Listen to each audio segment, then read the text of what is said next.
तुम्ही पाहत आहात MCN न्यूज मराठी। बुलढाणा जिल्ह्यातील लोणार नगर परिषदेकडून आर्थिक वर्ष 2023-24 मध्ये मालमत्ता आणि पाणीपट्टी कर भरणाऱ्यांसाठी भव्य लकी ड्रॉ योजनेची घोषणा करण्यात आली होती।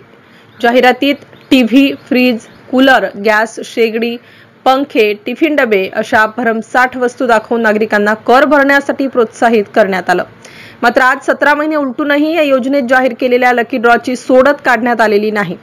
नगर परिषदेने नागरिकांचा विश्वास मिळवण्यासाठी लकी ड्रॉ जाहीर केला। लोकांनी विश्वास ठेवून वेळेवर कर भरला, पण आता 17 महिने उलटले तरी लकी ड्रॉ काढण्यात आलेले नाहीत। त्यामुळे आता नगर परिषदेच्या योजनेवर नागरिक विश्वास ठेवतील का, असा प्रश्न जनतेतून उपस्थित केला जात आहे। गेल्या वर्षी प्रचाराचा गाजावाजा करून कर वसुलीत यशस्वी ठरलेली परिषद यंदा मात्र नागरिकांचा विश्वास गमावून बसली आहे।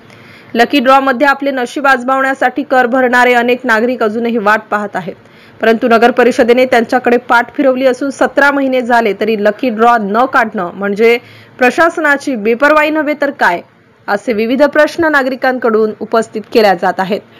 MCN न्यूज मराठी करिता प्रमोद वराडे, लोणार। कर जर उशिरा भरला तर त्यावर 2% व्याज आकारले जाते। मग लकी ड्रॉला जो काही उशीर झाला त्यावर सुद्धा 2% व्याज आकारून देण्यात येणाऱ्या बक्षिसांची संख्या वाढवावी। गजानन मापारी, भाजपा जिल्हा सचिव।